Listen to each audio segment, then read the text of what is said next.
everyone. Definitely me. No, the title is changed. I just forgot to click done. Hi everyone!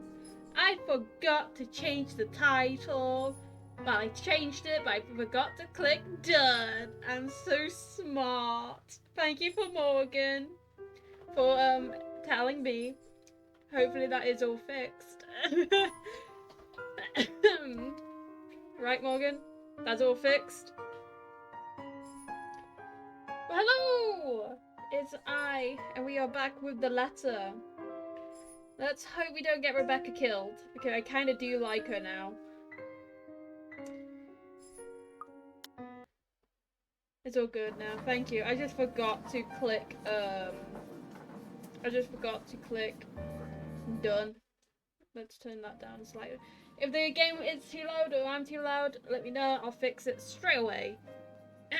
So, where we last dropped off, well, ended, was when little demon child, crying in the bathroom, and then tried to suffocate us. Also, blonde prick, we got to kick him in the balls. Let's go. Hopefully, we get to do that again. But let's begin. I'm gonna turn down my headphones because it's blasting through. The traumas continue long after the last of my class has ended. Is that Sand in that poster?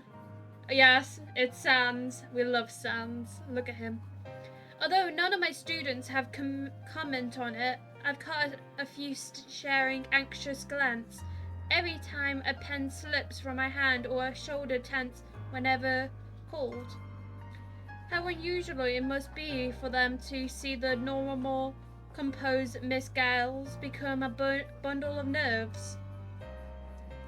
Even the most boisterous ones have given me less grief today. I thought she had alcohol for a second. I thought she had alcohol and weed. You think being on my fourth cup of tea would have provided any sort of comfort? Or is this the fifth? Eglard, why does counting matter now? The fact that I can't really shake it off this time should tell me something. The last time this happened, I passed it off as some lapse in my part after having been sick for the week before. And it is a natural conclusion. Those are just stories. A centuries-old law passed by the locals to keep children in line. What place doesn't have those? One of my dad's books even went as far as to describe them as a strong part of Isabella's culture. 3 giant women who feed on unborn children straight from the mother's womb. Or hell, there's even the one story about a demon baby. Or folklore that never had a smidget of truth in it. Most probably told to scare off the natives back in the old days. Much like in every other one in every other place. The world is more universal than people care to think. But looking at it from where I'm standing now, after staring right into the eyes of the woman, after all the things I've been hearing and feeling, perhaps there's really more to that bloody letter than some awful Halloween prank. Perhaps Isabella's right all along. A terrible thing, if true, although that thought doesn't linger long, thankfully. Soon the ringing of my mobile takes my attention away from it. McCall! I miss you, baby! An unfamiliar name flashes before me. Once the screen lights up, my brows knits together. Maureen McCall. Staring down hard at the screen, I try to remember when I encountered this person on my contact list. It takes a moment, but then when it clicks, my eyes zeroes in one of the books laying wide open on my table. Loaned out from the library almost a week ago. I met the woman there by sheer contingence, a fellow history buff, apparently. We were after the same book, but in the end, she given it to me, under the condition that I call her once I'm done. To be honest, I've completely forgotten about it until now, and well, I haven't really taken a peek at it until today. Normally, I'll be done with a whole volume of this size a few days after taking it out, and about one or two depending how busy I am. But finding a chance to sit down and read through it has been more difficult lately than expected. One moment I'm busy simply grading worksheets to attending a movie at premiere, and the next then someone suddenly invited me out of the for one reason or another. Days later, a friend stops showing up in her flat right after worrying reports pop up in the local news. There simply isn't enough time to breathe, and I get a grip on things. I have been flipping through the pages of said books moments ago, though never really reading anything and merely hooping for a distraction. To no avail. My phone gives out another ring, and this time I do not hesitate to answer. Marianne? Hello! Here I was starting to wonder if it was a bad time to call. Oh, I miss her. I miss her so much. Is it? No, not at all. I dismissed my last class a few minutes ago. I'm pretty much free for the rest of the afternoon. Unless something comes up. Is this about last time? The book? Not really. I was hoping to ask you about some other thing. Oh, sure. What about? You grew up in this city, didn't you? It's a protocol question to ask to someone you just met, but I answer her nevertheless. I'm more curious where he's heading with this by starting with that. Born and raised, third generation migrant. Why do you ask? So, you must be familiar with the local lore. The, stories? I don't remember having this talk with McCall as when we were bingo. Quite. If I'm going to teach about history, I'd like to think I am, yeah? But a family friend would be a better person to ask. If you want, I can contact him for you. No, let's just keep this thing between us, okay? It's nothing too big. Alright, I really don't know how else to put this without sounding a bit crazy. But things have been really, odd. I'm glad that he's actually telling someone. Do you remember the mansion I mentioned back when we met? My current project? In hindsight, I should have expected it would lead to this. She must not have lived here long if she's just asking about this now. It didn't take a week for Isabella when she arrived, but that's Isabella, suspicion down into the last hair. Though, it won't be too far off to think Maureen has only started thinking about this recently. She's working on the damn house itself. I must admit, even I'm curious now, despite living here for so many years and having so many chances to look it up before. The Ermengarde Mansion, yes? Yes, that one. And, the thing is, oh dear, this is a bad idea. You know what? Just forget I ever called you about this. And she dies. It must have been the sunny weather. It's making me sick and see stupid things. See things? No, wait. It's all right. I don't mind. There's a moment of pause before she responds again. She's right in that this is a silly thing to talk about, especially between what I assume two people who are pretty grounded on their beliefs with regards to those things. I won't blame her if she's hesitated. I can't believe I'm asking you about this.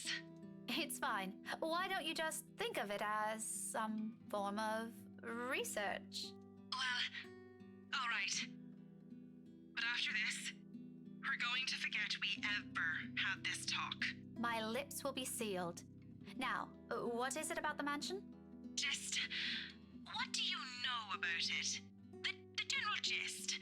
The place is past. What happened to the owners? Anything you can give me. Let's see. We're actually going to learn start off. something. I do my best to give her a considered summary from the time of the house was commissioned 400 years ago and who had it built. Up to the point I got deserted about after the last of the hair death and the dead was passed on the immigrant's nearest relatives. Frankly, if it wasn't for those unbanned legends persisting, the house would have already faded into obscurity long ago. Demolished, even. Those are nothing she probably hasn't heard of before yet, though there's distraction in her tone once I finish. That's all there really is to it? As far as I know, there's this little bit I forgot to mention about Lady Charlotte Ermengarde's death, but most of those are just theories. Aside from that, this is really everything we've been teaching all these years. Should there be anything more? No mention of any other weird stuff? Other crazy stories? Or a letter of some sort? Oh, letter! Let's go. She's talking about the letter. My blood runs cold. Any warmth and comfort of the tea I've drank has given me a purr has instantly been drained out of me. The phone creaks slowly as my light holds my light hold on it turns into a firm grip. This whole letter bullshit is starting to turn into more than a coincidence. None that I've heard or read. What does a letter have to do with this? Oh, no. It was just something I came across. Ignore it. Random thoughts, you know? By the way, I need to run. Thanks for answering my questions. I'm so sorry that I got you killed. She ends the call abruptly with only a clipped goodbye, leaving my mind heavy with even more thoughts. The mood around my classroom has gone considerably denser, in light of which little I've glimpsed from the conversation. Oh god, I killed her. Does he die here? Yeah. When does he die? Oh, she dies tomorrow. She dies tomorrow. Let's go. I'm gonna go cry. That's probably the last time we're gonna hear from her. I don't think Maureen lying about her intent. Her interest is general. I give her that, but she's left a lot of things out. I get the sense she's only asked because something probably around her too, and if she hasn't mentioned the letter, I probably wouldn't have made the connection. Just what the hell did we get ourselves into? Of course, there's still a lot of confusing details in this. Of course, they are just assumptions. No concrete conclusion to be formed with what we have, and if we want to find out what we're really dealing with, I think Maureen's right. I bet there might be something more to those stories, and absurd as it sounds, the very place that gives us that letter might tell us something beyond what we know. And tomorrow night, I have a few hours that chance at the housewarming party.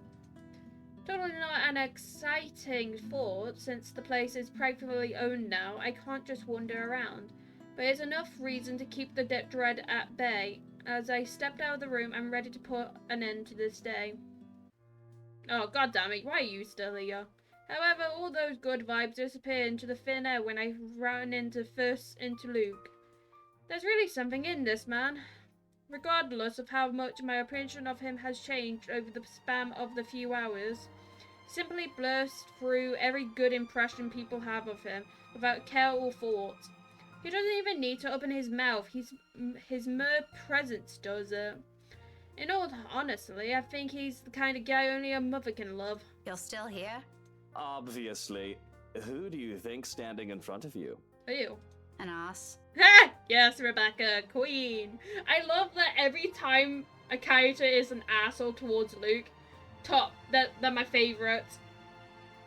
Oh, come on, Daisy. You've done better than that. Losing your touch? I'm gonna kick you. Luke, I don't have time for this. I'm heading home, and your face is the last thing I want to see before I leave. What do you want? Blatantly, I notice his hand. Partly raised, almost poised for a knock. As a slight lift of her eyebrow, he quickly drops it to his side and turns to Kylie. She's standing a few steps away from him, holding her hand behind her back and towing at something at the floor, the tip of her shoe. Nancy proceeds to make a verge gesture to me and the child. He remembered a fish flopping for air, the way he's moving his arms, though I think he's trying to urge her to speak up. Munchkin, I thought you wanted to tell her something. You do it, Teal. Yeah, make him do it. This wasn't my idea, darling. Don't worry. I won't tell Tia what you told me the other day. And this morning. Luke inhaled, rolling his eyes at the ceiling and maybe praying for the universe to grant him more patience. He knows a losing battle when he sees one. He may act worse than a 5-year-old throwing a tantrum at times, but he's no match for an actual child. Nothing better than being served a dose of his own medicine, huh? Once his frustration has been properly let out, he points a rude finger at me. I do my best to stare at the offending dingo down, but I can already hear the demand before it's even out of his lips. You, come with us. What the fuck? What makes you think I will? Because little Rugrat here is upset and worried, and it's your bloody fault. Ah! I've no idea what happened this morning, but if you don't come with us, I won't be hearing the end of it from He's her. trying to kidnap me. So do me a favor, Daisy, and just be glad I'm inviting you. I don't want to. You're asking for a favor, and you can't be bothered to be polite? I don't know. It's been a really busy day for me. I kind of miss my couch. Daisy, you just My name is not Daisy. It is Rebecca. say yes. Just say yes. A pause followed, almost too dramatic. Afterwards, his face twisted into something between a glimpse and a smile. As if it happened, he appears like he's a lot of a physical pain. You think the man is getting an enthusiasm by simply being polite. Please? Tia said it'll be his treat. What? I said no such thing, Munchkin. I only agreed to this because you requested it. I'm under no obligation to feed her. Ah, I promise I'll be quiet the next time I visit. Oh, all right, but just one meal and make it the cheapest. he and Ashton will get along famously on that department. I don't think so. I think Ashton despise the blonde bloke, you know? I think Ashton will kill the guy. On a different front, and the offer of free dinner does sound exciting. However, half-heartedly gives in it is. Mostly because Kylie has wisely put on her puppy eyes. And by the second I find all my choices slipping away from me. See, Miss Pink? It'll be fun. You don't have to feel sad anymore, okay? Aww. Oh, well, My mobile buzzes from my pocket, cutting me mid-sentence, and for a second I spread from the act of giving an answer I'll regret either way. Fishing the gadget out, I wave a hand at him, and excuse me, a disgruntled expression is on Luke's face before I turn away. I'll be lying if I say it didn't amuse me. He isn't eager to be done with this, as I am, but what can I do? Checking a message from Ashton shows up. Hey Rebecca, I'll be around Selma Well this evening. Need to meet someone in the area. I might have to drop by yours and Isabella's place. See ya. Oh, just the usual. Unlike what he does to Zachary, Ashton has decently to let us know when he's dropping by or he's in the area for some business. Hello pup, welcome to the stream. From the way it's phased, it sounds to be the letter. Either way, I'm glad he's at least aware of the brandery, not that Isabella's ever going to let him leave the building unscratched. If he ever pulls the same stunt he does with the other man, I cringe to imagine what he'll do to him. Sighing, I slip the gadget back in my pocket. But looking up to see Luke's utter impatience on his face, I now face the difficult dilemma. The two of them are still waiting, and knowing the kind of person Luke is, this is already a granted gesture of goodwill coming from him. Or to please his godchild. His denial aside, it's easy to let him really fond of Kylie from his action alone. I kind of hate to ruin that. Well, Daisy, we're waiting here. On the other hand, there's Ash. His message doesn't exactly imply he's going away or he's expecting me to be there, but there are a matter I hope to discuss with him in person to simply and simple. Housewarming party matter. With inviting Isabella out of the question, I only have Zachary and Ashton. Although the former has already made it clear he's busy this week, as well as Ashton has been my first choice from the start. Even if he discussed attending gathering like this, it's company that counts, and we can be miserable together. And that's the problem, isn't it? He hates them, and it's very likely his answer will be a flat no. I'd rather not hear that. If by some miracle he agrees to it, he's probably be sulking the whole party. Not really a thought though, choice, when you put it like that, still. I have other things to do, okay, but only because... Okay. I feel... Okay. I feel like Rebecca should be with her friends, mainly if they're going to talk about the letter. Because that is very needed. They need to talk about the letter. I want them to be all together. And I don't really want Rebecca to go into the house alone. Yes, Kylie is going to be there and Luke, but fuck Luke. And probably Hannah. And probably McCall, but I don't think so. Kylie did ask. Invite Ash. Yeah.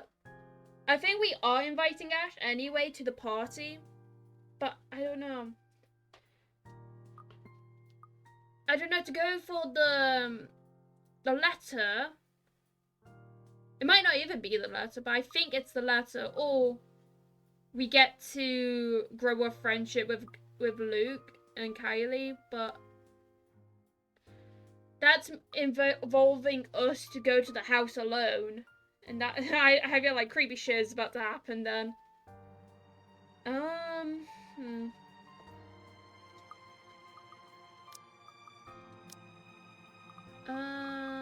I think I'm gonna... I love Kylie. I'm hoping. It probably makes Kyle sad if you say no. This is true. But, see, is it in the relationship? I feel like Luke will go up. I feel like Ash, Zach, and Isabella will go down. I feel like I get 3 people going down if I say no to them. I can always redo it after the run through. I'm gonna go. Oh no, it just dislikes him. Wait. I'm not reading anything, I'm just seeing what the moods are. Load. Do I gain anything? No, it's just Luke. So I don't lose any friendship from the others. So it's only Luke I'm affecting, really. I have other things to do. Okay, but only because Kylie asked. I really want to... That is a huge line. Wait, was it? Oh yeah, that was a big jump. But do we really want Luke to like us? I'm gonna go for the letter because I really want the group to talk about the letter. And I feel like Ashton might have found out something. So I'm gonna go for that one. If, anyway, when we finish the whole gameplay, I will go through all the other endings in a whole stream. Though, when you look at it closely, it isn't much of a difficult decision to make. First and foremost, no matter where I look at this, it is improperly for some degree. Discarding Luke's honest intentions, I've only known the man for a grand total of 2 days, including today. If I'm going to be truly specific, I'll give it a grand total around 10 hours. By all means, that's not enough reason for me to join them for dinner, even if he says Kylie's the one who requested it. Yeah, I don't care, Luke. To other people, it won't appear as innocent as he makes it out to be, and if there's one ugly thing about this city, it's the place chance for engaged gossip. One little spark, it spreads like wildfire. Who knows how far it will go? How many ears will it reach? What if Ashton hears about this? I'd rather not think about the contribution to that. I've got enough on my plate lately as it is, being at the centre of the rumor mill along this man, in whatever form it takes, sends an unpleasant chill down my spine. My answer must already shown in my face as Kylie's smile immediately dissolved into a pout. You're not gonna join us, are you? I'm sorry, maybe next time. I'm sorry, Kylie. I'd love to, but I have other things to do. Another time, maybe? A friend just texted me about something urgent, and he wants to meet tonight. Yep. Just say it's a date, Daisy. The little rugrat will understand. She's not an infant. No need for blatant lies. Heart instantly crawls up to my face at his baseless instructions, whatever that word is. What I would give for another chance to put a real dent in his skull. What even gave you that idea? And even if it is, why do you care? Stop sticking your nose in other people's affairs. Oh, your face says it all, woman. Oh, You think woman. I would recognize those longing looks? Morgan, if you're still in this stream, you know Luke, my character on the SMP, this is him! This is him in a nutshell! I hope you enjoy that image, Morgan. This is him. This is what he would be in nowadays. Hi, Morgan. This is Luke. There isn't a look, there isn't a look, all right? Sure, whatever helps you sleep at night, Daisy. You already have a story written inside that head of yours, don't you? Oh, please. It's not that interesting. The color of your face does suit you, though. Matches the hair. Well, come on now, Munchkin. I'll just buy you an extra glass of that parfait. With extra strawberries? I'll get you a basket full if you want. Okay, As so long as you all behave. good. And no complaints if they don't have enough syrup again. Deal? Deal. Have fun with your date, Miss Pink. Oh my god. Luke's already leading the child away before I can correct her. Upon reaching the end of the hall, however, he doesn't miss the chance to shoot me another one of those infurious winks. Does he really think women enjoy those? I'll sue him for harassment if I can. Though I must admit, the two of them walking together hand in hand, it is enduring its sight in itself. He says he dislikes the idea of having children of his own, but it's easy to see some part of him generally wants them. What's stopping him? If something's to mull over, along with every other confusing and frustrating thing about this guy. Some other time, though. Ashton's waiting. His car headlights have been left turned on, illuminating the other way's empty parking lot. If it's like that, this is probably going to be a quick visit. Although our landlady would have probably have a few hundred words to say about this before letting it go. Not many in this complex own a vehicle anyway. A warrant the space Frank QU's owning its area promotionally to downtown Luxbunt. No one's going to be disturbed if one car stays parked with its lights on for a few minutes. Right now, though, it served as a pleasant comedy while I idle inside my own car, fumbling the invitation fine print, fiddling, flipping it over and over until the motion became familiar enough. What should I say? How should I say it? There's a very high chance he'll say no, but on the off chance he accepts, what should I do? Fears, doubts, questions I haven't asked before, and more often than not, the anxiety is because of him. 17 years ago, I've been in the same position, a different letter in hand. Somehow nothing has changed. Perhaps if he noticed how I'm always felt about him years ago, I wouldn't be in this predicament. Honestly, he majored at Ace. All those exams at school, even without lifting a finger, and he couldn't figure this out? How dense can he get? He's a dude. But I can't very well wait for another 2 decades just for something as merciless as an invitation, can I? It's not like it's going to be a date. Although, frankly, I wouldn't mind if it is. However, that's a wish best reserved for some other time. I won't get anywhere if I just keep thinking about the what if. Gathering all my thoughts and courage, I step out of the car and gradually makes my way upstairs, invitation in hand. Ever since the instance 3 days ago, there's a strange air permitting the emphasis here. Weighted, but sort of slowly trickle through you until the burden of it finally bogs you down with some kind of disquieter. The days have been very uneasy, and Isabella's absence from her flat does not help settle it. Every day, coming home somewhat feels like a uphill battle in itself, leaving you spent when you're supposed to be getting some rest. Is Zachary experiencing the same thing? I certainly am. The same weary slump is also on Ashton's shoulders, once I catch a glimpse of him. He's leaning casually on the rail, his back against the metal surface while reading through a bunch of papers. Each one appears more important than the other, despite me having never read a letter of it.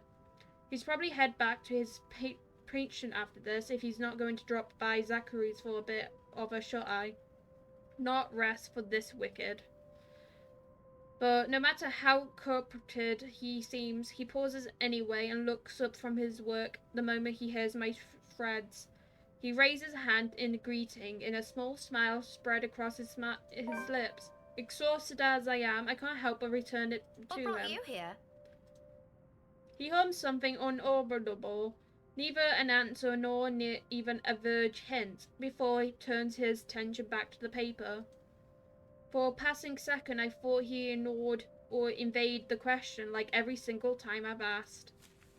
But then he shuffles the documents back. There you go. Shuffle the documents back to the binder and sets it aside with a huff. It sounds more frigid than I ever heard him recently. Even there's simply too many things keeping him busy at once, or his investigation isn't going too well, maybe even both. Just work. Just work? Do you expect me to believe that? In a way. I didn't think an important contact ditched me and now I'm stuck would make for a cool alibi. Did it work? As if there's going to be any difference. You're still a dafty. Anyway, do you want to come in? But if you're going to hang around for a bit, you better turn those headlights off. My landlady's one hairline away from banning you off this place, you know? Stop taking the piss out of her. She's a nice woman. When she stops taking the piss out of Shirley, maybe I will. You and your bloody car. He named his fucking car. The first I have heard of the name, I did a double take. From the way he puts it, it was as if he was talking about some woman he met somewhere, surprisingly got along with and grown fond of. Never mind how impossible that is, knowing his lack of interest for people outside our small circle. Honestly, it sent a surge of panic in me. It lasted for days, until he proudly introduced me to his new car. His car! Hey, it's a nice name. Don't laugh at it. Oh my It'll hurt her god. feelings. Oh my god. He's a car guy. He's a car guy. Ah, I'm gonna go cry now. Why did he have to be a car guy? I'm gonna have to give that offer a pass, though. Nothing unexpected, but admittedly, I'm hoping he'll stay for a few minutes. Suddenly asking him to accompany me to some housewarming party has started to turn into a bad idea. If he can't even be bothered to spend a second of his time to his friends, what more if he has to stand some hours in a room full of strangers? I need to get going. I just dropped in to check on something and... His words trail off, cut mid-sentence on purpose, leaving it for me to comprehend in the rest of it. At the same time, his eyes shift momently towards the door closer to us. Isabella, unit. Utterly quiet now in her absence. The instant his lips curved into a small frown and his shoulders tense, I know work is far from his reason for being here. Being all too awe and the idea alone summons another dull ache straight to my chest. This bitch.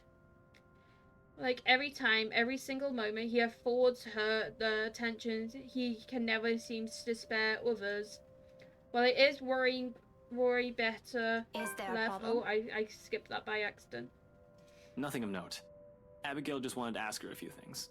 It's related to that incident with Cooper. You heard the one. Hold on. She isn't in trouble, is she? No, I don't think so. Not as far as I know. And do you really think Scaredy Cat can do anything like that? It's just an off-the-record thing, okay? Abigail wanted to confirm something. She knows I'm friends with someone working at BRC, so she asked me. Apparently she isn't getting anything from that company, as long as the red tape's in the way. It's nothing urgent, though. She isn't answering her phone again, so I thought I'd check myself. I can wait until she gets home. If she comes home soon. The last time I saw her was 2 nights ago. His demeanor immediately changes. Despite his careful attempts to appear nonchalant, his eye screams of an unspoken worry. It's almost painful to see how much he tries to hide it, especially in front of someone he has known for years. What? Did she take a vacation or something? No word from her, unfortunately. And I don't think she'll go on a trip without telling us. It's been 2 days. 3 if she's not going to show up tomorrow either. Do you think we might have to file a missing person report? I hope not. But let me know if anything happens. You know how to contact me. I'll see you later, Becca. Ashton squeezes my shoulder light as he can before stepping away and heading straight to the stairs. His way of offering comfort in the middle of this little mess we found ourselves in. But amidst of all this, a tiny voice at the back of my mind nudges at a memory. Something I've forgotten and a very reason why I chose to return home early. He's made it 4 steps down when realizing kicks in and awareness of the elevator I've been holding returns to me. Panic's roars before proper words can form, or I can think about the certification. Not a second sooner, I'm calling after him. Ashton, wait! He halts, one foot already down another step, when he turns to me, raising an eyebrow in a question. Yeah? And of all times, is it this moment when I followed her? The Adra line from earlier panic suddenly recades. All of a sudden, none of the things I prepared to say will take form, and I'm caught between simply forgetting about this or just blurting it out on him, while hoping for the best. I wanna ask him out on a date. Ask him on a date. Hey, ask him on a date. There's nothing wrong with trying, I suppose. Let's put our yandere eyes on. I'm not going to lose anything if he says no, which frankly has a very high chance of happening than the opposite. Though the thought still doesn't prevent heat from crawling up on my face, I send my heart racing. It's better to get this over with before my throat closes up and I lose my nerve. Tomorrow afternoon. Do you have time? A small frown is already on his face. I already see where this is going when he's thinking about that alone. Yet, for some malicious reason, I continue hanging on to that tiny glimmer of hope he says yes if I present an argument good enough for him. That depends. Why? Well, you see, someone sent an invite for a housewarming party, and I thought you might want to... Oh wait, I feel like he only agrees because it's gonna get him inside the manor. Oh no. Rebecca, I'd rather stand on the messy end of a gunshot. You know that. Yeah, he's gonna say yes because it's a man. I know, it's just... You're one of the few people I can count on with things like this. That's cool, I appreciate the thought. But really, Zach's a better companion. Gatherings like that just aren't my cup of tea. It did cross my mind, you know. If he isn't busy with his freelance work, I'd probably ask him too. Actually, you two would have been spared if Isabella was here, but... Why not just skip out on it? The world's not going to end if one guest doesn't show up. Trust me, I'd love to. But I promised Mom I'll be there. Still can't say no, huh? Like you're any better. Besides, the person who sent this is an old friend of Mom and Dad. If it's important to them, why not? Though, who would have thought, huh? The famous Evans heir used to be tutored by my parents. Apparently, we also met before. Wait, Yeah, who? that's the only reason he's gonna say yes. God damn it. Evans. Hannah Evans. Well, she's already married. She goes by Hannah Wright now. Remember the couple who bought the mansion Isabella's selling? The same people? As far as I know. Unless I misread their address, or there's another Hannah Wright in this city that we don't know about. Let me see that. Without waiting, he walks closer and takes the invitation off my hands, gently but with the same force of urgency in his voice. I don't know what he finds in it, but his eyebrow draws together, his eyes scan through the little line of text printed on the small piece of paper. His hold on a elevate loop tightens with each pass, and by the time he finished reading, his mouth has formed into a thin line. You never mentioned this. We met just once. Or at least, that's what Mum told me. Honestly, I can't recall anything from it. Otherwise, I would have told you about it. He hummed something unaudible under his breath, all while fumbling the paper, staring at it's doing as will profit him answers to every unspoken question in his head. When he glints nothing from it, he merely folds the envelope back in its fold. All right, I'll go with you. You're only going because you get inside the place. What? I'll go with you. That shouldn't be a problem, right? Unless you've already made up your mind about asking Z-Man. No, I told you already the guy's busy. Why would I bother him for this when I can go alone? But what about your own work and... I can make time for this. 3 o'clock, yeah? I'll pick you up an hour or so before. My heel reel less when this implies more than how easy all this seems for him, how fast his turn around is.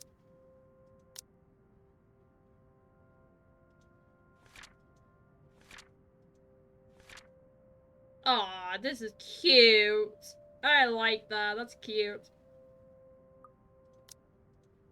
He's already halfway down the stairs when I embrace the sense returns to me, and I can finally string 2 words of protest together. Yet all of it dies on my tongue at the small smile he shoots me. He disappears from the view seconds later. Oh my god, he smiled at me.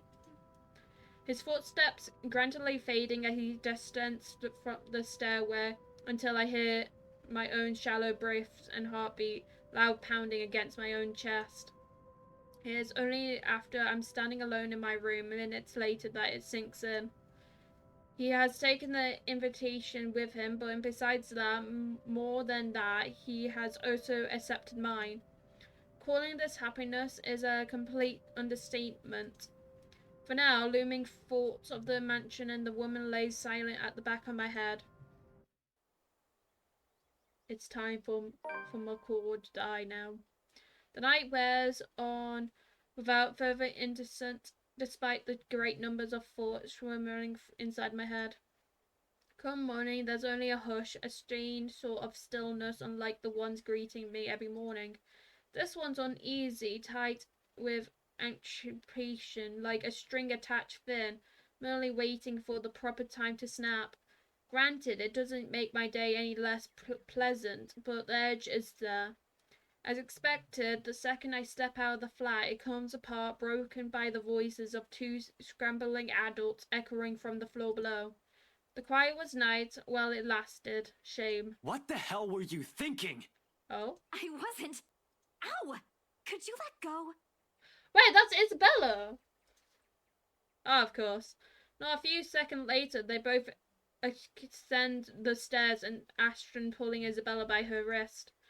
She struggles as he should, but as his hold on her remains firm, freeing herself means having to draw blood, and she attempts to pry his hand off her other one, or using unnaturally force to push herself away. Neither of which is better than the other. One could potentially end in an accident, while the other means having to hurt him physically. She has a good sense to realize that, at least. However, it doesn't take the desperate edge in her voice when she answers Ashton's temper with her own. So So on they go, none of the wiser to my presence. Do you have any idea how much trouble you could get in? That's why I'm asking you for help. Is this what you've been doing these past 3 days? Because this doesn't make your case convincing, Isabella. Rose died, Ash. I know. Every single person in Luxburg knows. It's on the damn news. But that doesn't mean... People are missing. Some of those are my friends. And BRC's just covering it all up. You can't just barge into my office and expect me to do anything about it, right off the bat. Ooh, we get to see that when we play as Ash. This isn't a children's game, Isabella. We have procedures. We have to follow protocol. There's red tape all over this case for a reason. We sure as hell don't investigate things just because some stupid letter spooked us. Ash, you have to believe me this time. If we don't do anything right now, more people will. It's been a whole week. This stupid letter prank is getting old real fast. I'm sick of it. Okay, Ash is the only one who hasn't been affected, it seems. It was funny the first time, not so much now. You're the only one that can help me with this, Ash. Even Rebecca won't. All right, you two are awfully loud. What's going on here? Both of their heads snap up, almost in unison. A displeased frown is on each of their face, but this is naturally introduction. What can they do? People still in their units have already taken interest in the commotion, and some's taking a peek behind their curtains, where others are bold enough to creak open their door, if only slightly. If they don't keep it down, pretty soon our landlady will show up. Getting a remand from her is the last thing I want to happen. First thing on the Friday morning, even if this is hardly my fault. Well, if you want to continue this, you two better do it elsewhere. You're disturbing other people. Don't worry, we're done here. No, we aren't. Becca, I looked it up. I called them. I visited some of them, and... Which you shouldn't have done in the first place. What have you done, Rebecca? Isabella? Isabella, you're going to create more problems for us with what you're doing. A team has already been assigned to it. Leave it to us. Your precious team is looking at it the wrong way. Becca, it's not just Rose. There are others. The last bit strikes a chord, probed strongly at the memory. At the various smile already echoed deeply inside my mind. The image appears clear enough that it's the mere mention of it. I stumble on my own question. What do you mean? The letter, Rebecca! It's not... It's nothing. If there's really something going on because of that dumb letter, none of us would be standing here. We've all read it, haven't we? I mean, technically I killed you. I haven't played you yet. And Rebecca, I'm playing her now, so she might be dying soon. But Rebecca's alive, Zach's alive, I'm alive. So for the last time, this isn't a curse. There's a murderer on the loose, and your coworkers happen to be the victims. Give it a rest, Isabella. It's too early for this shit. Don't you think that's too much for a coincidence? Not so How much. long Most serial Ash killers been follow a standing pattern. there? For a I'll while. tell you about it some other time. Ash is just... No, Ash went home and then came really early. No, he dragged Isabella. And anyway, coincidence or not, the point is, civilians like you aren't supposed to get involved. You're putting yourself in danger. I wasn't chasing after... Will the both of you slow down and stop arguing for a minute? What's this about your coworkers, Belle? Becca, please don't tell me now you believe this shit. Sure, in a heartbeat, I'll agree with I was about to say arsehole. Ashton. That's how it has always been, besides having a good point. Really, the very same one he'll make every time I ask too many questions. But the fact of the matter, what he wants to hear from me right now is far from what I've been sensing those past few days. It doesn't matter what Isabella or I believe in our own. Something odd has been happening around me, and that letter she picked up is the heart of it. Belle, you shouldn't be doing those things. I'm sorry, Ashton. We have seen her. I don't care, Ashton. You might be hot. You might be mighty hot, but we did see the demon. I don't want a bad ending. Ashton in particular won't be too happy to hear. Imagining the look on his face doesn't take too much of an effort. His entire posture shifts the moment my ridiculous shoulder tensing, brows furrowing, eyes gaining a sharp edge. He's already bracing himself for the disappointment, and it will be a disappointment. Not in a million years did I ever believe I'll be saying this even. I might have seen her. The woman Belle's been telling us about. The one she said she saw in the attic. Both of them stare at me like I've grown an extra head, and for a few moments Ashton looks like he's about to have a fit. A pause threads at a heel after a silence thick enough one can only hear a pin drop. You're kidding, Nope. right? Nope. Do I look like I'm joking? Really, Becca? Not funny. Ash, I'm not lying.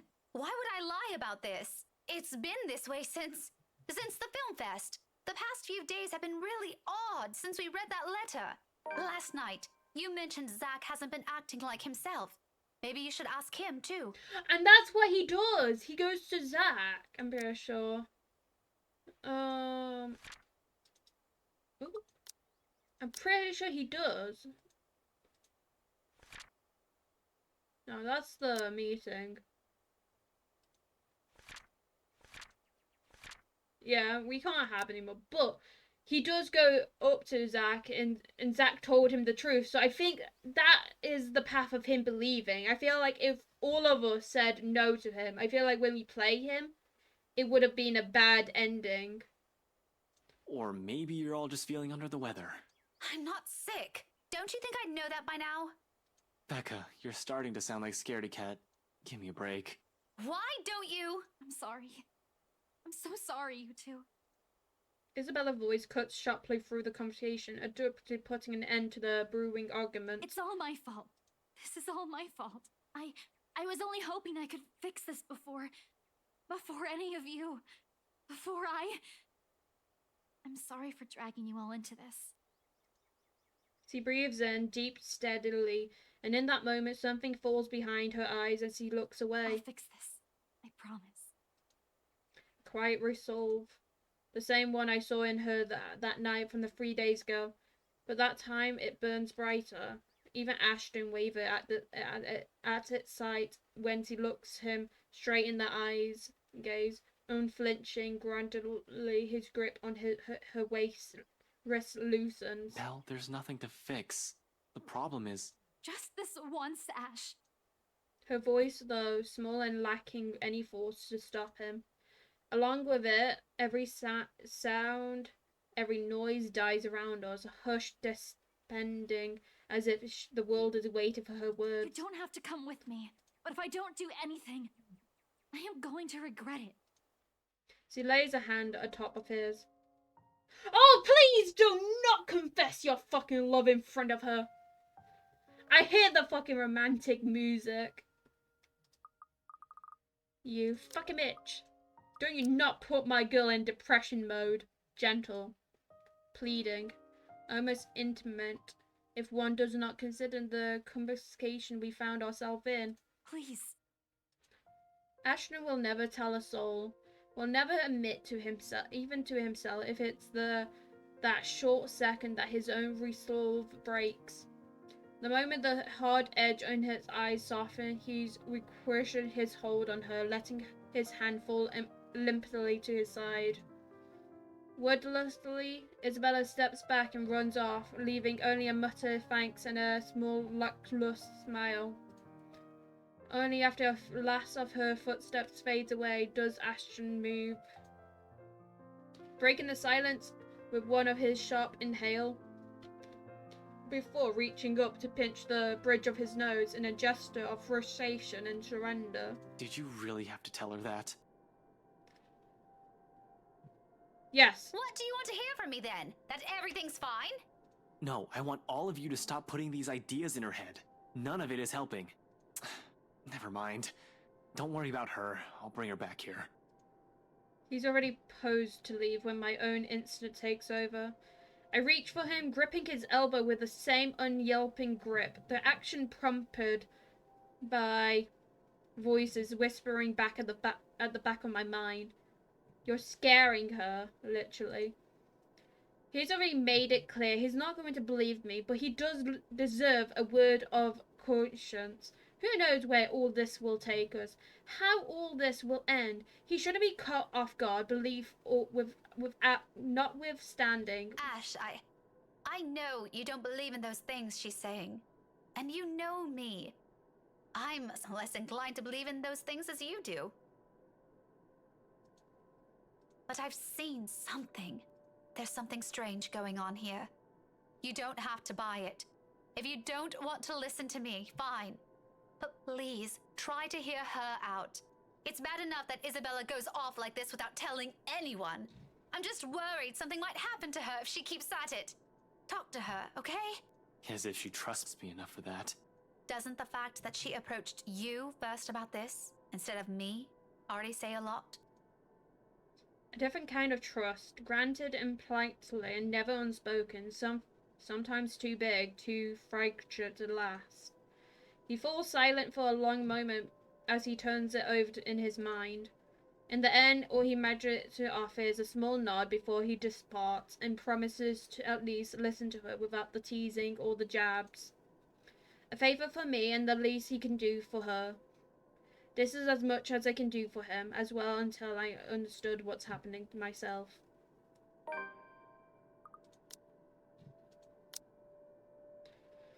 There we go. Enough argument. Ash, don't leave. Tonight, hopefully, this is all started will provide the answer I'm looking for. Except for the whole thing is off to a bad start, and all of a sudden, wherever Isabella claims dwelling in the mansion becomes the least of my concerns. Severely underdressed is a total understatement to describe how I look. Cars worth more than my own department of my childhood home combined. Oh, I skipped too much. Most are eager for the fanciful to start, while some are simply enduring about, enjoying the warm afternoon sun before it sets. But once the woman standing in the front porch speaks, their undirected attention immediately shifts to her. But simply Miss Wright, from the consumptive manner she holds herself among present company. This despite keeping a far simple appearance than the rest of her own guests, is not having her husband beside her. A Trentworth just I need a drink.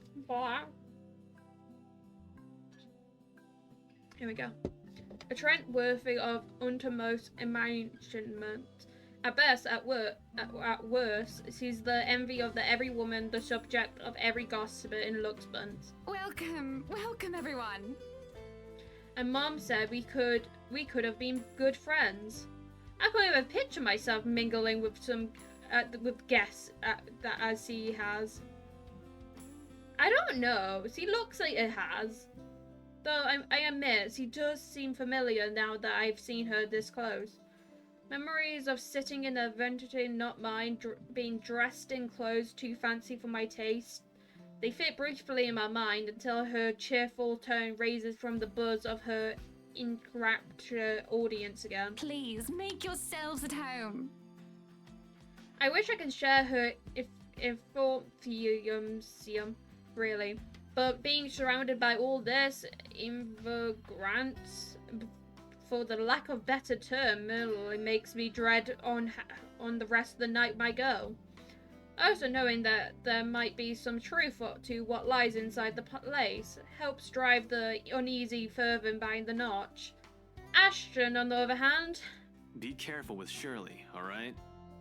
For someone who's absurd gathering like this, he already seems right at home, standing with an air too lackadaisical as he watches the Velta drive off with his bloody car. Can't you at least act with a bit more shame? Ha! He's like, don't touch my girl. Becca, if I find a single scratch on Shirley, there will be hell to pay. God damn it. Those guys know what they're doing. They're handling cars worth more than your precious Shirley. My distrust has likely shown beyond the tone of my voice. Quite possible in the form of a glimpse. He chuckles, a rare moment where mirth and amusement danced across his features. Try as I might to pull up a stern glance, I can't help but join him instead. There's something in the lightness of it. It's how easy this kind of interaction falls into place when we don't let feelings get too involved. In spite of being stuck in the station we're not fond of.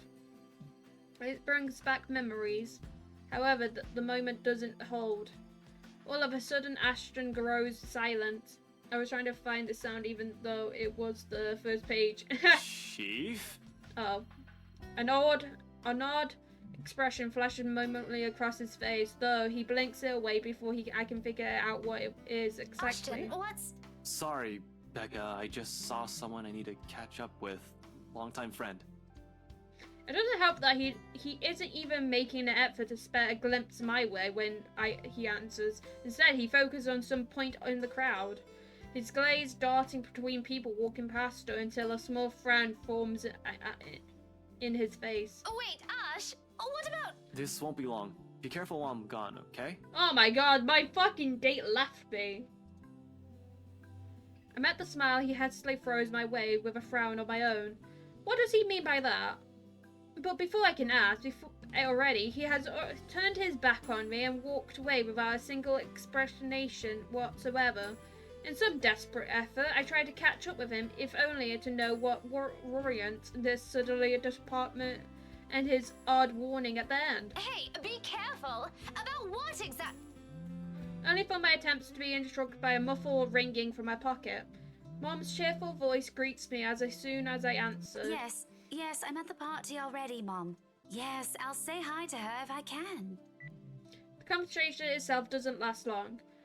Just a simple hello, a reminder to enjoy the party and spend their regards to the old students. But when the call ends and I get looked up, Ashton's already heading inside. Wow, this bitch fucking left me outside. With a sigh and admittedly a little disappointment, I tucked my mobile back into my pocket and followed after him. So much for a date. Yup. What a prick. But he's hot, so we'll allow it. Even with the familiar company, this is somehow shaping up to be a terrible evening. The party hits full swing an hour later, with the host opening remarks given still no sign of her husband, the poor woman, and the guests properly fed. The band shifts the melody in a liver tune. Soon, laughter and rhythm tapping the shoes fills the room, all the accord to the lifting strain of the music. It seems fun, I admit. Franticating at certain moments, the flurry of dancers making the music their own, almost with no care in the world. If I wasn't so indisposed, I would have joined the crowd for a song or two. There isn't a lack of identification anyway, plenty of them. In fact, some are asking more than once. If only my stubbornness refuses that prevents me from joining them. And I can. A single nod is all it takes, and the evening would have been far enjoyable for me.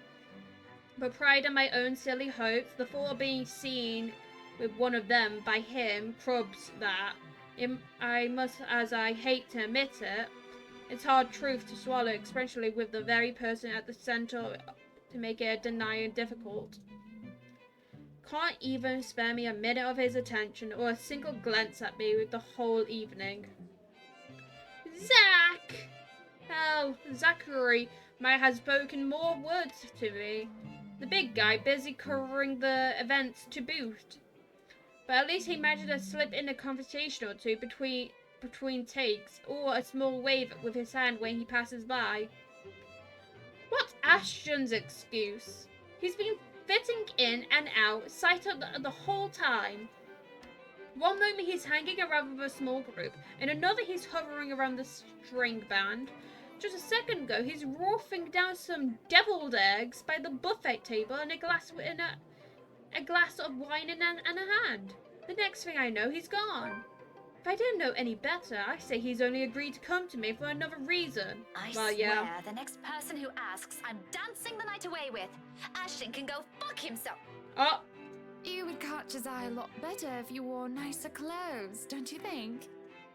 Her voice almost makes me jump to focus on her gobshite wandering around the ballroom and my own annoyance to notice. If she heard any of the profanity I mumbled, she's taken notice of my discomfort. She'd write to make no comment on it, merely greeting me with a smile when I turn my attention to her. Miss Hannah Wright gives off a whole different air when she's not speaking to an audience. Homely, a bit too friendly for my liking. But I guess that comes from being raised in such an environment and having to deal with pompous shooting people. Though I suppose nothing has really changed from the years ago. I remember her carrying herself in the same manner during that one and only visit. Does she remember any of it? I won't be surprised if she doesn't. It has taken me a while myself. She probably met a lot of people like Becky throughout the years. May I already forgotten about me or my parents. People like her thrive on connections, after all. Nevertheless, I return a smile, awkward and stiff as it may be. Didn't realize the housewarming was going to be this fancy. I would have gone with a nice dress if I knew. Yeah. Oh, you're fine, dearie. It's only really the parvenus, those who climb, that come to these parties all dolled up. Quite the black-haired beauty, isn't he? It takes me a while to realise who he's talking about. Until Ashton walks by again, in contrary permission than any of the other time he has done so far. Oh my god, Ashton is listening to us because he's seen that Hannah has gone to us. Still without looking and acknowledging our way, though, even if Miss Wright speaks loud enough to catch the attention to anyone within earshot. Who, Ash? You know, you really shouldn't have turned down those offers. If I wasn't married, I'd happily go dancing with those young men. Fucking Ash spying on us. God damn it. But you said a name. Ash. That's the exquisite lad you've been looking at all this time. Yeah, he's a prick, but he's hot. I don't know him, and I'm the one hosting this party. That must mean you know each other. Is he your boyfriend then? Because that would explain those rejections. This is not the first time someone has made that assumption. Almost every student I've had in the past did. My co-worker more than that not assume he is. A few of my neighbors also think we're an item. Divorce your man. Yep, I agree. Not that Ashton has ever reacted to those. He's been quite indifferent about it, in fact.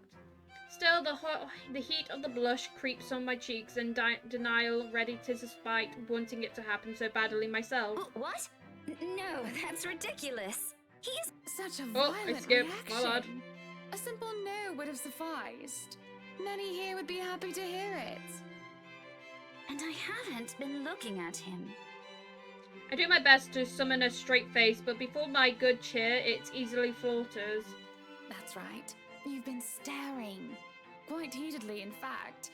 Although I'm not sure if you look like you want to kiss him or kill him. Both. It's more the latter currently.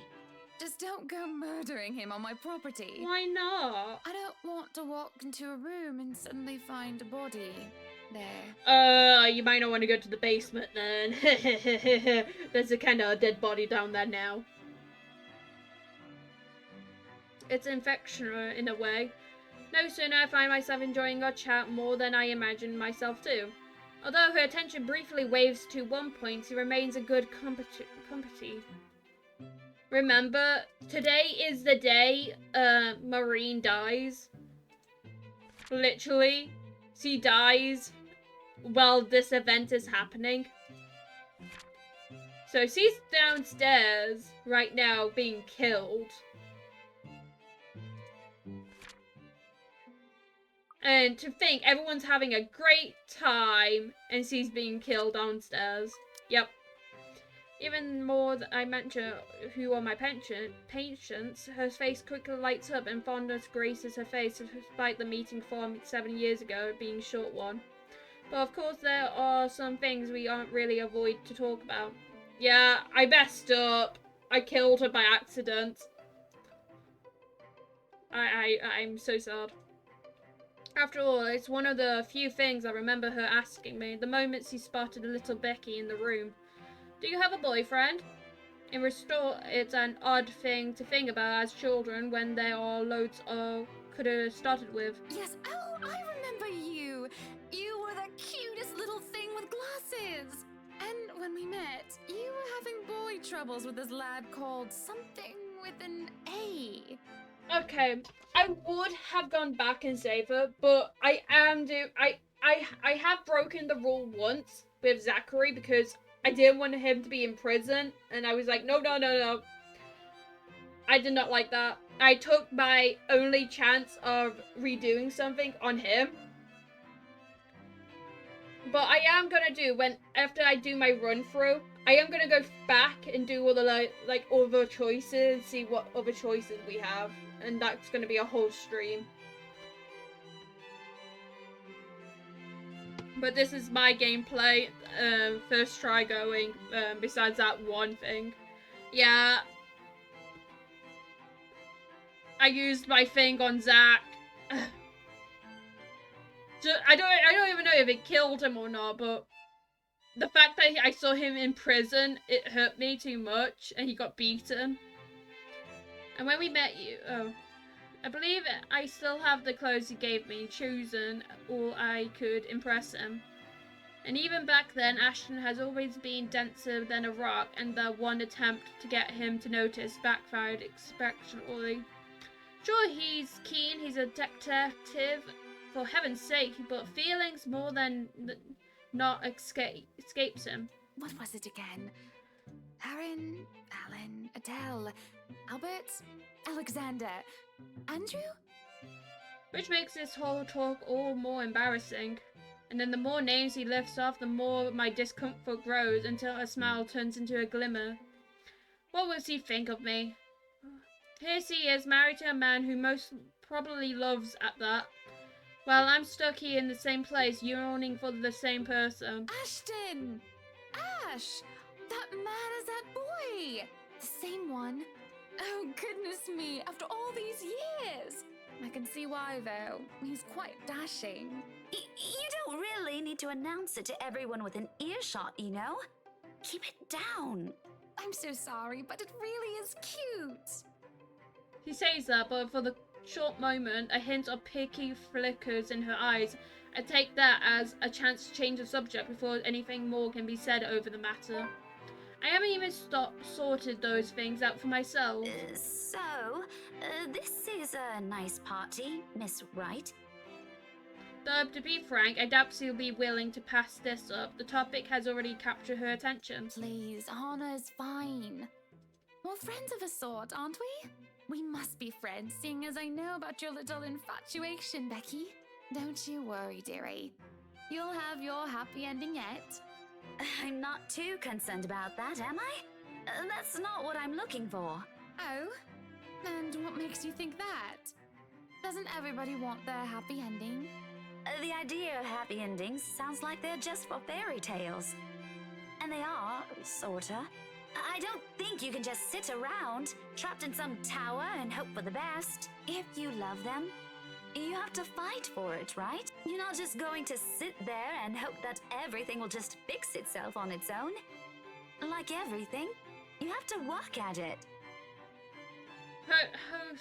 Culturally, that's what it is. How dare I peach about something when it's exactly what I've been doing? And then I go and act as if I'm entitled to anything of it. That my virtue of us growing up together, if he must return whatever I feel for him, that he's not allowed to look for another because I'm the one who has stayed by his side for the longest. When in the first place, Ashton has always been his own person. This is something I cannot force on him. I can only hold on to those, take care of it until the time comes I can confess it to him. Great, if he reciprocate, but I can't. If he can't, if he wants, selfish. I might be too selfish. But what do I know? I'm sure the daughter of the two greatest professors I've ever known is smart enough to know what she's talking about. At one point, maybe I would have easily agreed to that. However, the past weeks have been changed in the way I view things. Nice as those things sound, it sounds out wherever I perversely know may not even be true, or for other people or for myself. It is sobering and almost funny how things I might have said with such insurgery before now has doubts modeling each other. Oh, but there will be time to mull about those later, because the hush suddenly departed in the room and a whole different issue arose. Oh my god! Oh, you bitch face. Especially when Luke strides into the now quiet ballroom, fashionably late, oozing the same promise he always carries around with him. Good evening, ladies and gents. Enjoying the party? I hope I'm not too late in welcoming you all to the right mansion. Before long, Hannah leaves my side to join him, and it does take a genius to piece it all together. Welcome one and all to our humble abode. Tonight, if you have yet to find yourself in your roles, you are all ladies and lords of the court of your king and queen. If you would excuse my presumptuousness. I hate him. So enjoy the feast that has been laid out for your senses, as we only allowed the best to be served. Enjoy the rest of your night, everyone. His attitude, the manner he carries himself around the room, is unfamiliar with that part of the city. Oh, fucking course. I should have known. Although I'm partly at fault here, Tabald and Gossip Coliseum has never been really my thing. I should have also expected that wherever Luke's fucking right is, some sort of drama will sure follow. He seems the kind of person who believes in it. Figure it might be him or on its own, even when he's not asking for it. I think we can kill all our characters, I'm pretty sure. At the moment, we only killed Marine. I want Luke to die. He's the only one I actually really want to kill. Oh, there we go. Brigante. It happened amidst a round of applause and a hoot that people lagged behind the crowd. They gathered do not catch on until a cheer turns into several scandal gasps. I am pregnant with your little bastard. You promised me you'll take responsibility. God damn it, Luke. I finally got you to talk to me after months of silence, and you do this to me. What do you mean you're pregnant with? Luke, is this true? Lies and slander, woman! Security! Johans, take her out of here before she makes an even bigger fool of herself! No, you do not do this to me. I was so ready to leave my stupid oaf of a husband. I told you to leave that damn wife of yours. Yeah, he is a cheater. Look at her. Does she look like she wants a baby? Yes, he is Brigante as well. Does she look like she could take care of a baby? He is Brigante as well. The commotion doesn't go further, despite the drunk woman appearing like she is plenty more volume to spill. In a little while, security shows up, escorting her out. It practically sees the shift's inspector's wife too. As if this whole thing can't get any more fucked up than it already is. What a mess. But the damage has been done, and beyond the repercussion this bring, I'm more worried about Hannah. Maybe Luke too, in part. I've seen that man that hides behind his self-importance, and it is someone who cares for the person he stands beside him. No matter how questionable that is now. After all, no anger is worse than that of a scored woman. And Hannah, oh well, as refined as the well-mannered she is in front of her guests, I'm sure she'll be too willing to tolerate this. Her party, her home, her husband, and the woman she just dared to walk over it. Yet, when I glanced at her, there's only defeat, a wary slump on her shoulder, and a certain depth in her breathing. Like the fight has already been drained out of her long ago. I don't know, since when this has been going on, I don't know even of them. Even to judge for myself. I simply an outsider who happened to be at some kind of connection with both of them. But the air of the person who wishes for respite is all too easy to see in her, as she quietly watches the commotion carry on around her. In a moment, before I can think of it though, I'm pulling her to my side, waving Zachary over to us. Becca, this is a real oh, hey, Miss Wright. Wait, is he blushing? Hello, Zachary. I told you to call me Hannah. Yeah, you did. He looks so blushy right now. Admittedly, the air of familiarity between them catches me off guard. Oh, it's a light! Damn! I won't put it to the past Hannah. Her standing in society compels her to keep appearances that be nice to everyone sort of thing. While Zachary growing client base sometimes calls for rubbing elbow with the rich and famous. Although from the very way it appears, the one seems to be beyond maintaining a francade of work. I wonder how this friendship came to be. I'll ask, but we started to attend some curious eyes. Most of them are probably searching for some gossip, something to add fuel to the fire. Yeah. Thankfully, there's no need to explain to Zachary. He's aware of the certification all too well. So, this is what you called me for? We gonna get Hannah out of here? Yeah. That'd be great. Soon he's leading the three of us out of the ballroom. Anyone who dared to speak or approach our way, I shut down with a sharp glare. In a few steps, we're out away from the commotion, the suffocating tension. I don't stay long with them though. Even if I want to, Ashton's still somewhere in that crowd. I got to go back for him in at least. And we're gonna let them have a little dance moment where we go find our little fuckboy. No matter how much the idea of that alone sends me an unpleasant tingle in my stomach. Hey, I gotta go back in there. Completely forgot my bag like an airhead, and I'll see if I can tag Ash on the way out. You'll be fine here, right, Hannah? Not to worry, dearie. I'll just be right here. Zach will be with you if you need anything. Besides, it seems Zachary can handle this without another person helping out. In fact, for some reason, I got this strange impression I might be intruding on something if I intend to remain. Better to entrust this with someone who he's comfortable with. And though it might be a little inappropriate to consider this what has transpired, a smile worms its way to my lips as I leave. Good on them, I suppose. Chatter has exploded throughout the whole ballroom once I return. Worried murmured, clicking of tongues, and improperly gossip flutters through the thick tension in the room. Most of them haven't even left the premises, and they're already talking about it. Tomorrow it will be on the news for sure, in every local board sheet and tablet in Luxbunt. No wonder Luke knees deep into damage control. With the scandalous woman gone, he has turned his attention to the media covering the event. Though, so far, he isn't faring well in the cleanup department. Now, people, we all know the drill. I'm sure you're all itching to get a start on those articles. Good thing Zachary isn't here. I can't imagine a man of his temptation dealing with someone like him. But if I read one word, see one picture about this come morning, even a single shot of the bloody wine glass the harlot held, you will all lose more than your jobs. Luke's describe goes on for another few minutes, after which he excuses himself out of the area.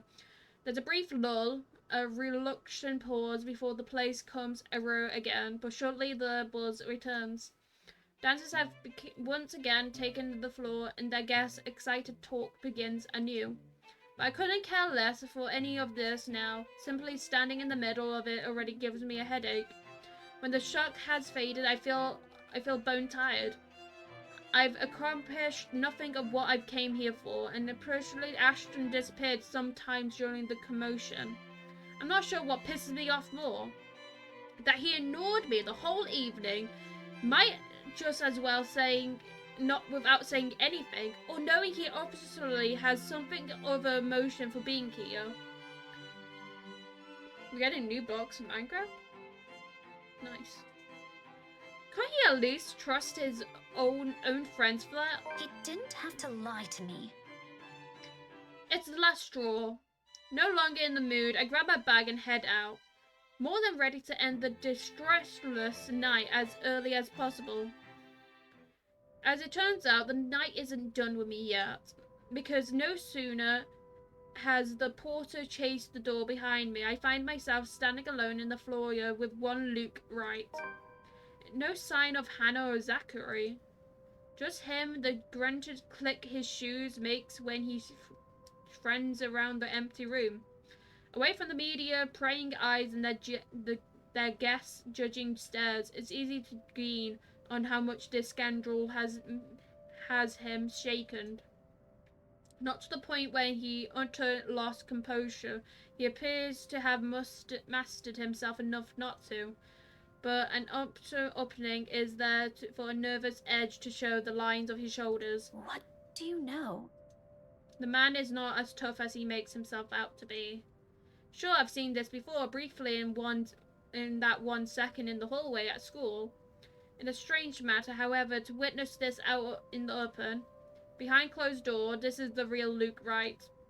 Though maybe that's because he hasn't noticed my presence yet, busy as he is with his thinking. He is in awe. I doubt he'll be acting like this. His pride is one thing, but he won't always wear with him. Even now, when I place a gentle hand on his shoulders and his wheel around to face me, there's a second-long moment of anger flashing across his features before he dissolves in confusion. He tucks it away as quickly as he can, but it does nothing to change the impression I've built of the man in my head. Daisy, must you be everywhere? We've only met 3 times, Luke. Quit the dramatics. Besides, shouldn't you be aware of who gets invited to your party? If I was, there wouldn't be any of that scene tonight. I want to know his secret. Same. That munter wouldn't even get an inch within this property. I'd better off Luxborn if I could. He probably pawns everything off as their servants and Hannah. Promplus entitled douche. Did you just come out here to lecture me about it? Because, Daisy, I can already feel one coming tomorrow. I don't need to hear one from you tonight. You are a very unpleasant man. Yup. So I've been told. Will that be all?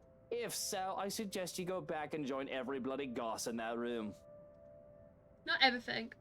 As unpleasant and frustrating talking with this man is, he deserves the benefit of a doubt at least. The question of Chrysostom aren't lacking, of course. Is it true? You should be with your wife. Oh my god!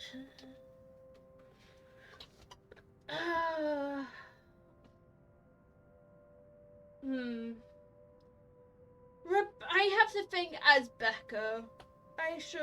We know he has a good spot. He does care about his wife, so you should be with your wife. Brooding over here isn't going to fix this mess. Rebecca's nice. We're not an asshole. Again with the lecture. Will you stop calling it that? Very well, what should we call this then? A heart-to-heart? Please don't, I might puke. And just so you know, I don't want to talk about feelings. Ever. No, because you're a man. This isn't one, all right? It's just a friendly concern. Bloody hell, can't you just take it for what it is? He pauses at that. Suddenly, he doesn't know what to do with his hands, and in the end, he simply stuffs them back in his pockets and sulks. There's probably not many people who tells him that. He's a difficult man to get along with, after all. I honestly won't give him a second of my time if I didn't see a different side to him. Dealing with him requires more than patience. When the awkwardness passes most coming from him, he merely glances away. But the tightness in his shoulders has eased, and when he speaks again, despite his rather rude choice of words, none of it has any involvement in it. Friendly concern, right. While we're at it, I should mention that Hannah used to call that viper friend. Now I think she might want to strangle the munter if she sees her again. You got to be rude to him, but you don't want to be an asshole to him. Yeah, I want to be rude to him, but I don't want to be an asshole to him, you know? If you know what I mean, you know. After she's done with me, of course. I doubt she's going to do anything like that. What do you even know about this? Oh, I know enough. You may look like a sleazy douche, and you still are, by the way. It's almost comical how fast his face shifts from mild distrust to offended, but I don't let it distract me. Those things need to be said, and he needs to hear them, even though they're coming from some meddling stranger. But you have your few good moments. I might even say that you're a decent person, if I'm in the mood. Now go. If you really love her, you've got to try and fix this yourself. It does not help that I told Hannah to break up with him. Maybe tomorrow. Luke! Daisy, did you see her earlier? Was that the face of a wife who wants to have a chat with her cheating husband? So it was real? Well, at least you admitted you did something wrong. Good for you. So it was true. He did cheat on her. How about a star? Would you like a star to go with that good Oh deed? my gosh, he became a teacher. Don't get used to it. Do you realize how awkward this is? He's just admitted that he did cheat. Yep, it was true. Oh, He didn't deny it. Before I even thought about what I said, I know there can only be two ways this can go. All things considered, it isn't as bad as I assumed. However, there are still some things my brand of encouragement can't fix. His moral problem, first and foremost, his attitude followed right after. Concerned aside, I can't help with those. Those are the only thing he can fix, and definitely not by standing around here bondling. Don't worry, I was just about to leave. Feel free to continue with your brooding once I'm gone. I'm not going to tell anyone. Cross my heart. You think this is funny, Daisy? Yes. Laughter is the only response I give him. With a slight wave of my hand, I end it right there and walk away.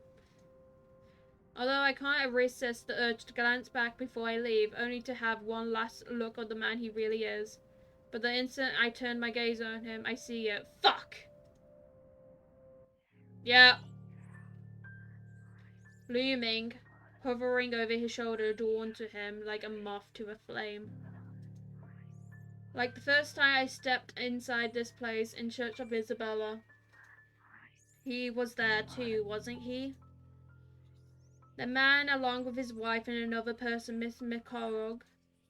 That shadow. No. A woman now. Her no longer a dark blur. Terror rushes through every vein of my body. Crippling sensation gripping every part of me while he stares at me with a glare filled with nothing but hate and volume. It's like staring at the eyes of a woman I've unknowingly robbed of something precious. I try to say something, a warning, but before I can gather my wits and voice it out, someone shuts the door behind me. And this to keep outsider away from the secrets this mansion possesses. A brush of fresh air against my cheek does little to dampen the chill in my bone.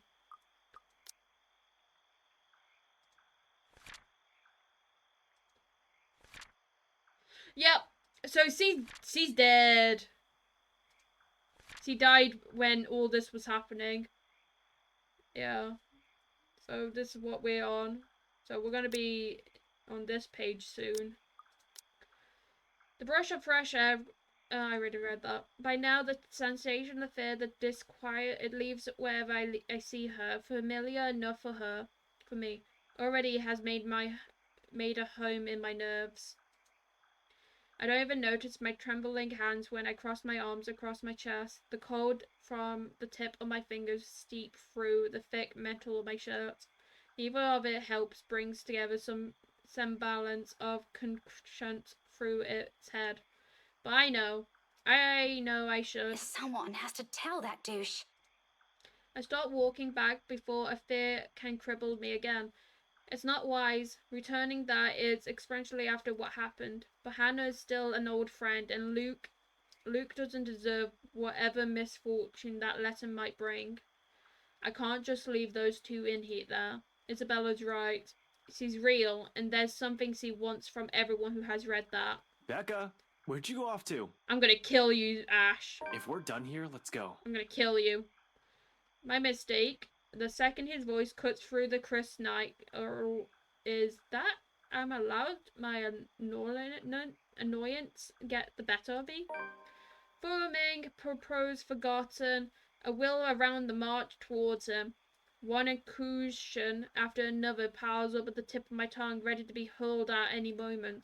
There's no hesitation holding me back when I fling it at him. That straight face he keeps as I do so doesn't help temper my anger either. It only makes me want to snap some more sense into him. Shouldn't I be the one asking you that? Becca, I've been waiting here the whole time. I told you I hate parties like... And before that, where have you been the entire evening? Right then and there, I might have forgiven him if he'd shown some ounce of remorse for leaving me like that. Maybe he could have looked away, given me a sign that my assumption might be right. He doesn't even need to put them into words. A single gesture of confirmation is all I need. Rather, what I get is the same impression and look. He does whatever he can't disclose anything. He does whatever he's lying. In the face of it, amidst the thick tension, a frustration huff is the only thing I can summon. Be that way. Fine. Suit yourself. No more words. After everything I've seen and heard tonight, I'm already too exhausted for those. So without speaking further, I simply walk past him and stomp over his car. Although before I can pull open the door, he calls out, one hand outstretched, a gentle weight on my shoulder. Wait, Becca. He pauses, his brown furrowing and his lips curling into a slight frown. I can almost see the gears turning in his head while he tries to piece together everything he wants to say.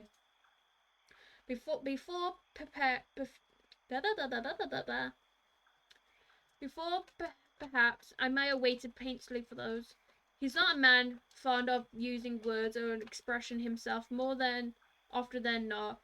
Any gesture of honesty will only come out burnt and coarse when forced. But today, for one reason or another, I simply can't summon that forbearance. Ashton, if you're just going to waste my time again... Becca, listen.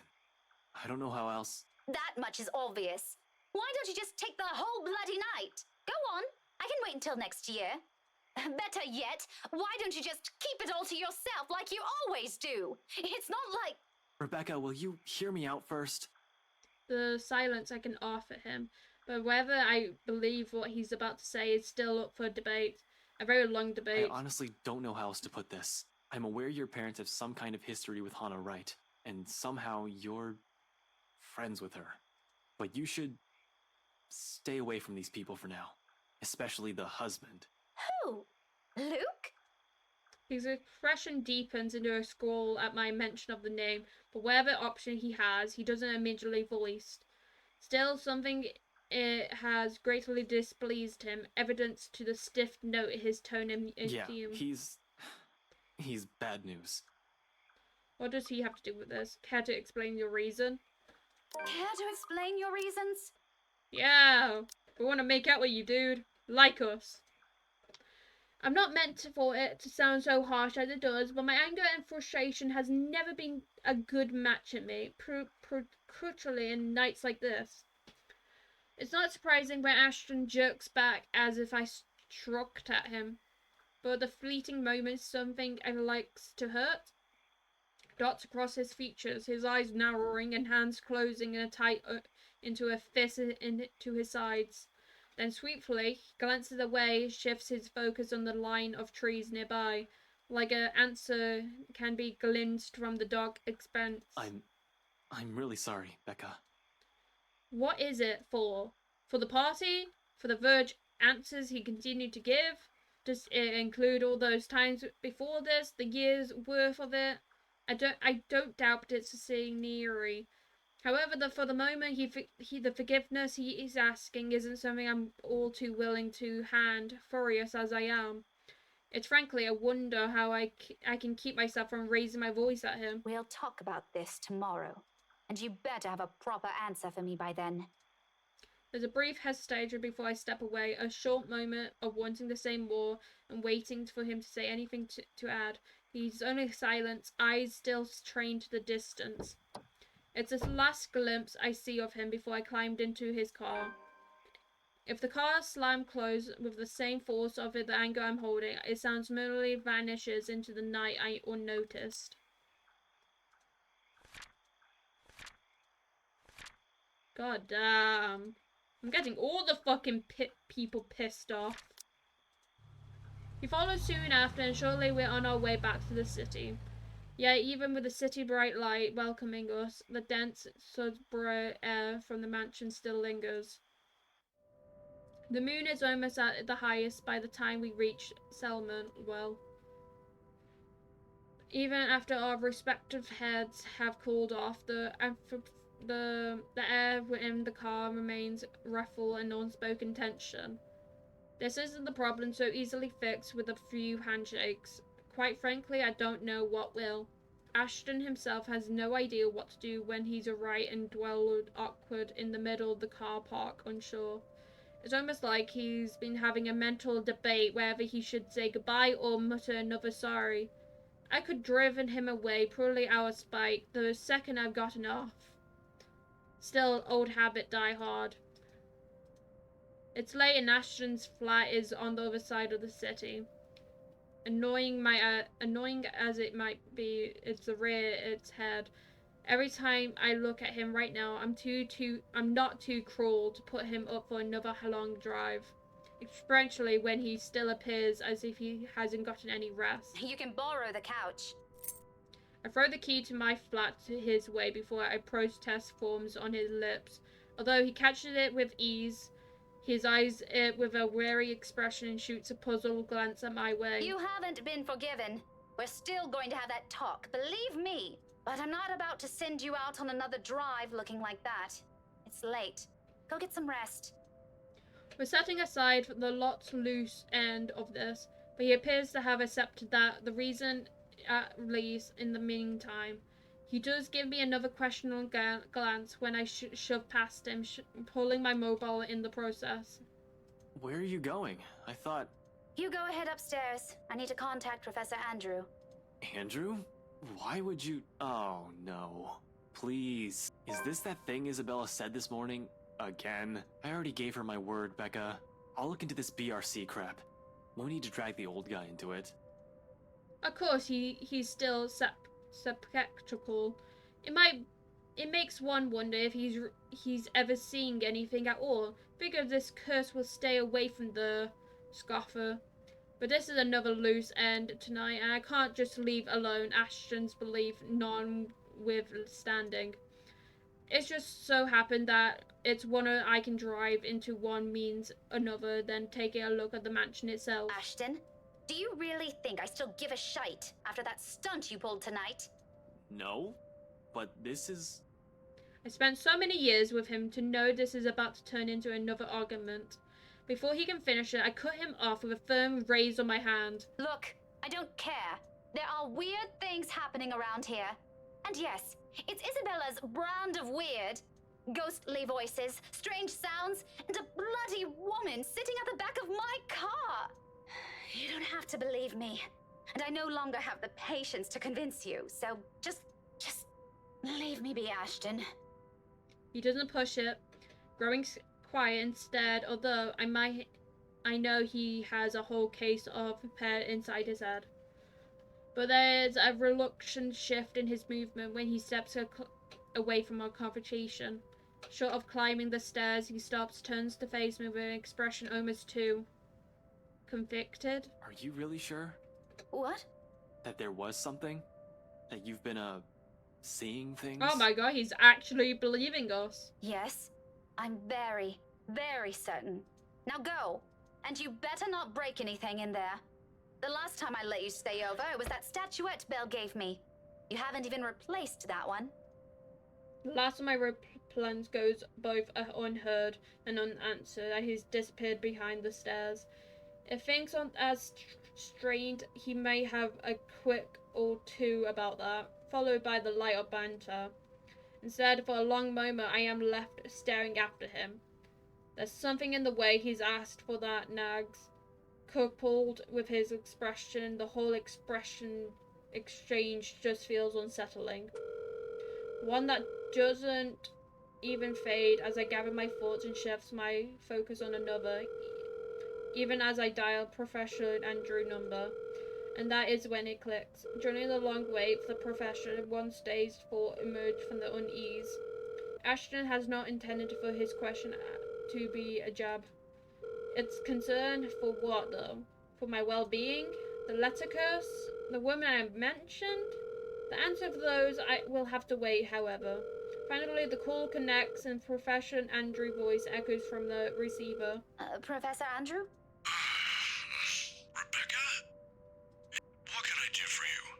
I know, I'm sorry, but this is a bit urgent. After all, this is a more pressing matter. Our lives might be at stake and we're still in the dark. Actually, I was wondering if I could ask you to do me a favor. I have no idea. I don't even know who this guy is. Okay. We are going to end the stream here. I hope you guys have enjoyed. Until tomorrow when we stream, I shall see you then. And make sure to like and subscribe if you are still watching this on YouTube or on wherever you are. Or follow my Twitch. It would help me so much. And make sure to like. I hope you have a nice day, and until next time, have a very good day. Bye bye!